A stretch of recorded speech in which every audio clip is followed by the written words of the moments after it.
Today we are covering learning and incidents.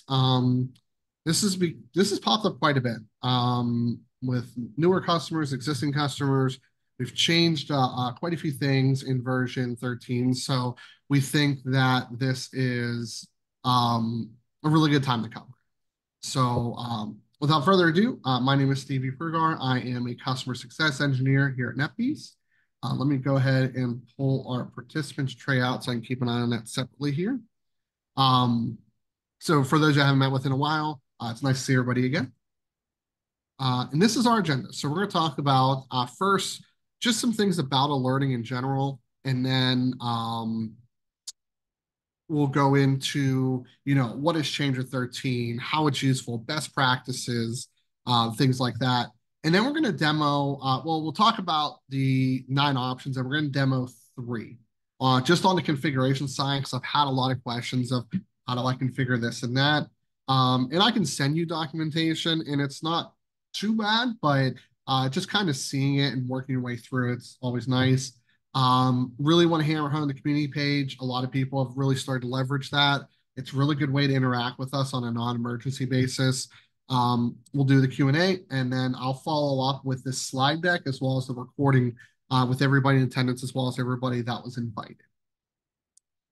So 13 did quite a few things. So first we added Teams, ServiceNow, and Webhooks as an option to funnel alerting and incidents from NetBeez into your ecosystem, right?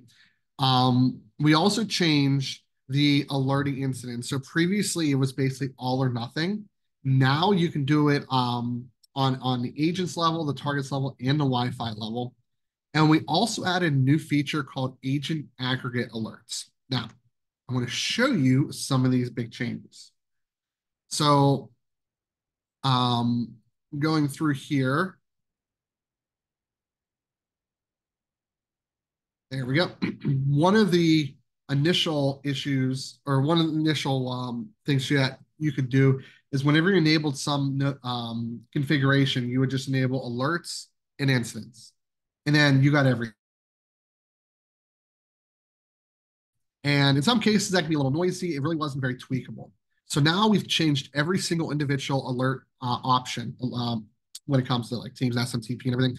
And you can definitely have a lot more granular options. So first, you have agent device alerts. So this is important. This will allow you to be notified if an agent is online or offline. That's going to be very important. Especially if you have one agent per site, that could be a site's down, for example. If the agent cannot communicate with the server. Aggregate, I'm going to skip for now because I'm going to cover that a little bit more in detail at the end here. Agent incidents. So what that looks like is when this agent has in the case of an agent incident, 90% of its pings failing. Now it's an incident status. Then you have target alerts. So what that looks like is this. Any of these turn red, that is an alert. You will get a notification if that happens. Now, a target incident, on the other hand, is when you have a specific test failing. I think it's 80% is the default, and we'll take a look at that. 80% of its agents are failing this particular target. Now that target is in incident status. So aggregate alerts.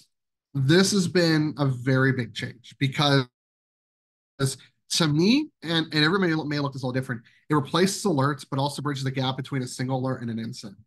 So how it functionally works from the agent level is, let's just say Google goes into alert status. So 5 ping failures in a row, it's in alert status. Now, the chances of Google Drive or Google.com or Google Maps or one of my Google DNS tests also go into alert status at the exact same time is pretty unlikely. It's probably going to happen either before or after Google Docs did, maybe the 1 or 2 tests prior. So how the aggregate works is it's going to say, okay, we have Google Docs and alert status. Let's wait for 3 more ping tests to complete or the complete or timeout. If another ping test goes into alert status, and so we got another one, let's try for 3 more. It's going to continue to do that until you don't have any new ping or HTTP or whatever going to alert status. Then it'll send you notification, an agent aggregate alert saying this agent is failing these tests. Even if it doesn't meet the 90% threshold to be an incident, you'll still be notified on a singular level, ideally, that there is an issue on that particular agent. And then the target aggregate alerts works from the target level. So it's going to do the same thing to tell you these agents are failing this particular target. Now, if this agent is just failing this target, it will still notify you after it doesn't hear anything after 3 additional tests. So you'll still get that one alert. But the goal is to not get 18 alerts when there's some sort of outage going on, as well as an incident report if you get enough.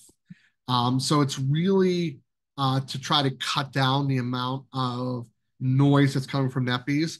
And for that reason, I think we've been pretty confident with telling customers target alerts can go away if you have aggregate turned on, because it'll still function as a target alert.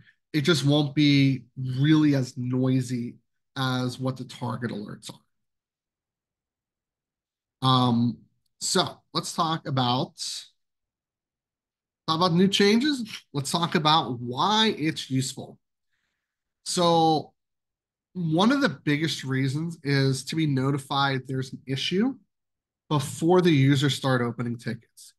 If users start opening tickets and complaining to their managers that something's not working, and then it gets to the network team or the service desk team, and they are unaware of, oh, we didn't know about this, that's never, a good look, right?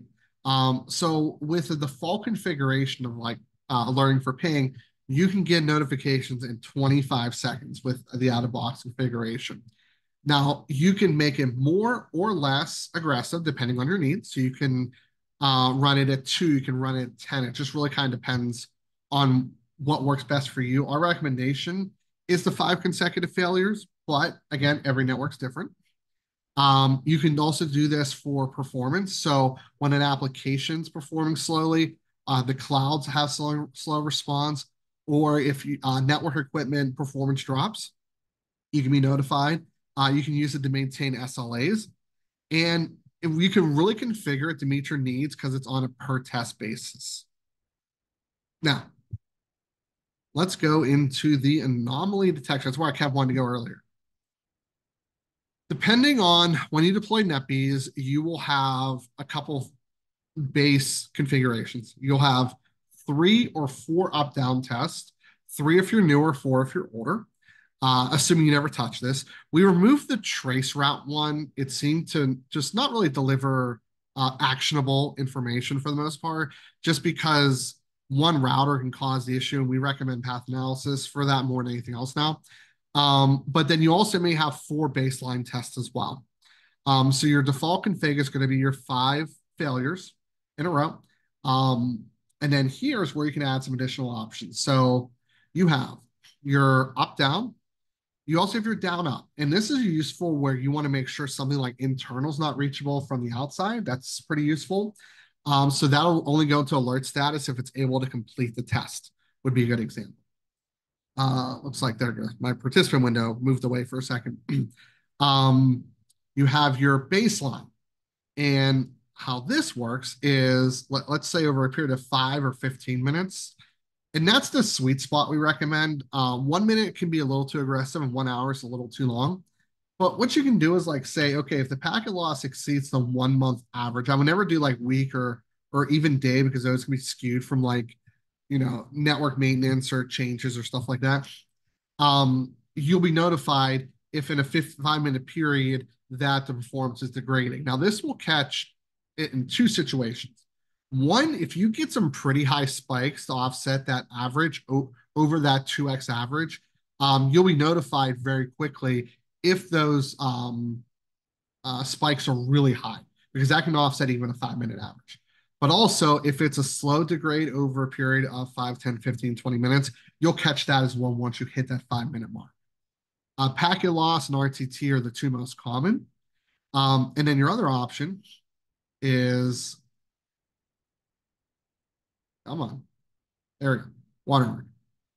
where you can actually set the parameters. So you can do packet loss or RTT, say over 100 milliseconds, average over a 5-minute period to be notified as well. Um, so very customizable. And I'll show you how to apply those in a second. These are your incidents. Like I said, target incidents are 80%, agent incidents are 90%. You can change these. However, just be careful because, you know, we have these configured pretty high to really actually know there's an outage. When you start tweaking it and you have agents at multiple sites, it can really give some unexpected incidents that may not really be an incident potentially. So we're not necessarily big on tweaking these right now, but you can definitely slowly move these if you have thresholds that are lower for incident status. Now, what I mentioned earlier was you can apply these on a per test basis. And what's really cool is I only have a couple of these configured, but I have these set for 2 failures in a row instead of 5. Now, this is my test environment. This is just pinging my NetBeez server and then some IoT devices I have. But particularly, my NetBeez server, very important if it goes down. So I want to be notified very quickly.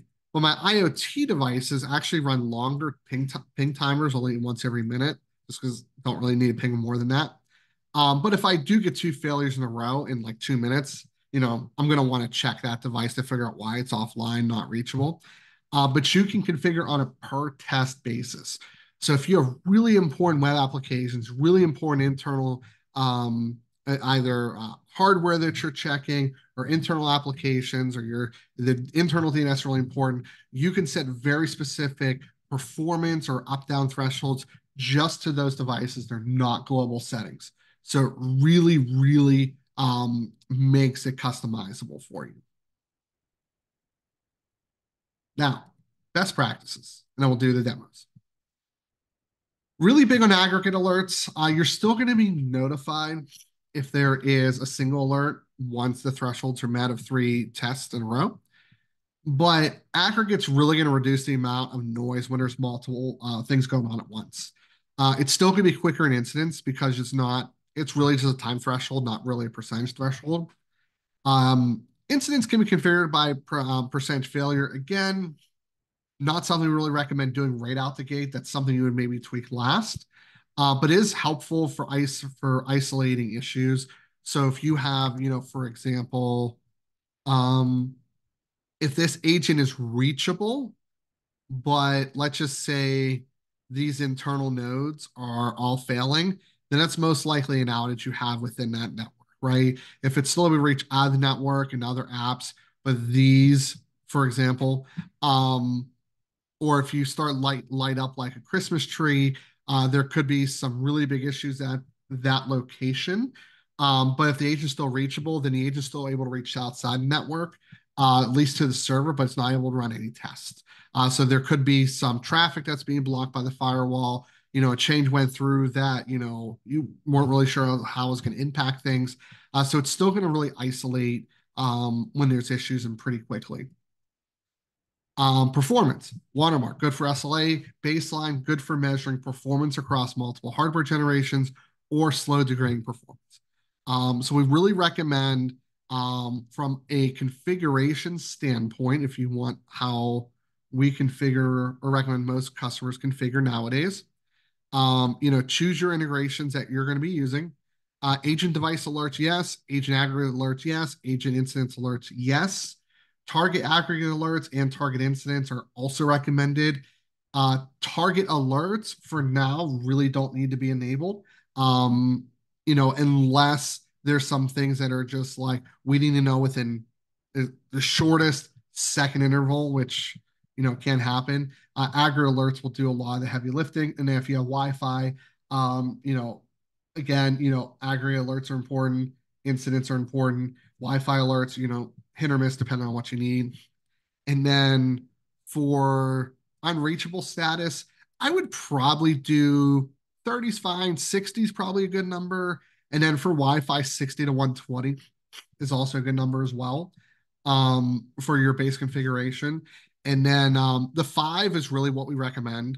Having 2 is good for a couple things.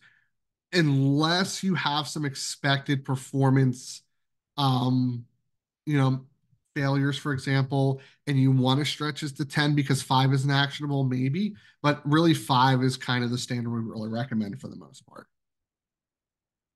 Now, let's talk about the integration. So we have PagerDuty, Teams, ServiceNow, Slack, SNMP, SMTP, Syslog, Splunk, I did that backwards, and Webhook, and an API. SMTP, we'll cover that really quickly here. It's pretty much, I mean, this server settings are configured by default. You really shouldn't have to mess with those unless you have some blockage, and you can actually follow the SMTP setup in the link if you need to change these mail settings. But my server's on-prem, and I still get emails, so it works fine. You would just, check it on and then configure. But the rest of these, I have hyperlinked everything here. So when you guys get these, you'll be able to go through the documentation one at a time. But let's go ahead and show you how to do some of these. So Teams first. I'm using the web app for all these. It was just a little easier. And there seems to be a bug in Teams as of like the last month or so, but adding a connector to the desktop app wasn't available for some reason. I did some research. A lot of people complain about it, but they recommended doing the configuration here, and then it'll show up in the actual app itself. So first things first, I recommend making a channel first. So go to your main, and then add channels. So like I call it a NetBeez notifications. I'm just going to use general for this example. Go to your 3 ellipsis and go to connectors. And then you're going to go, well, of course, something went wrong. Try this again. Incoming webhooks is what we're shooting for. Okay, let's do this manually here. So we'll call this NetBeez to add. We may have to also refresh this page as well. Do a quick refresh of Teams because it also may be logging us out, which could potentially be the issue.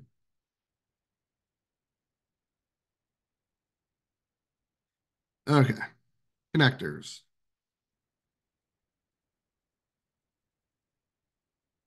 Configure webhook. We'll call it NetBeez. Then you can upload an image if you want, hit create. And then you take this, copy and paste it into your dashboard right here. This is your URL. Make sure you click save. Now, I already have this configured, so I don't want to do it again. But you want to click test. And you want this green thing to pop up here. It's verified. So it's pretty simple. Like I said, I had to use the web app, but once you add it, it pops up in the actual desktop app. For Slack, you'll want to go to your company name here, go to tools and settings, and go to manage apps. And then you'll want to go to type in web for webhook, incoming webhooks. This is a little different than documentation. This has changed recently. I found this is the way I was able to get it to work. Add the Slack. And then here, so you could have made a new channel prior. That was an option. But you can also create a new channel on the fly and give it a second and it'll add it. So it's really up to you what you do there. But in this case, we're going to add testing integrations, hit add incoming webhook, and then you just copy and paste this into here. Then you click test. Boom, make sure you're good. ServiceNow, one I thought was going to be the most difficult, actually was not. You go to all, type in users and groups. You're looking for users. Now, I've already created a NetBeez user, but I'm going to walk you through how this is essentially going to work. So you'll type in NetBeez underscore user, just like that. And then you'll click, to automatically have active, you'll click internal integration user. You'll want to check this off as well, and then click submit. And then, yeah, we're not going to actually continue with that. Then you'll go back to here. you will click Set Password, Generate, Copy, Save Password, go back to your dashboard, and let's hope this doesn't break. You put in your username, the FQDN. I'm actually live copying the password here. Click Save, and then click Test. Yes, and it worked. And boom, you are configured and good to go. Now, this is a test instance, so I'm not actually pushing anything.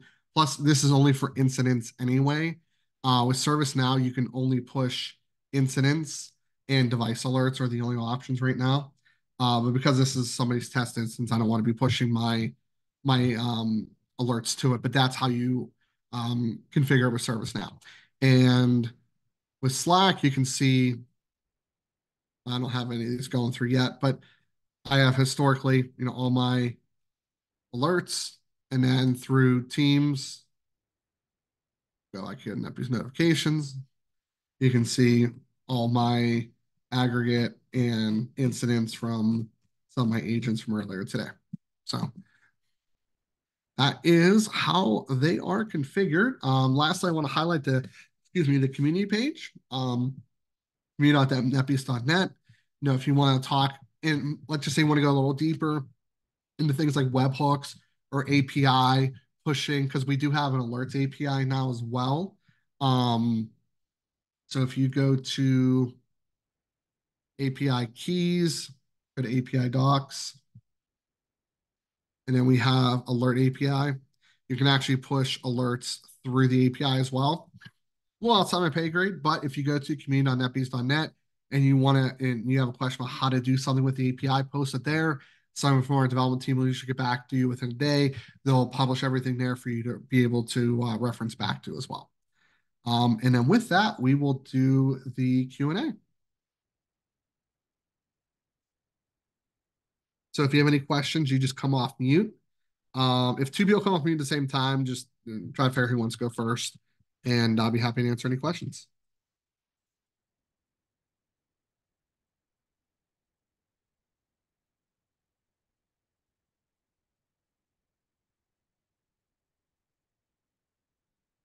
Guys, a few moments here.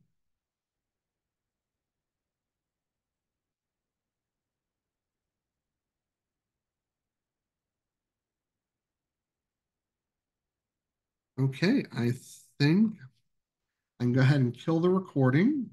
Give me 1 second here.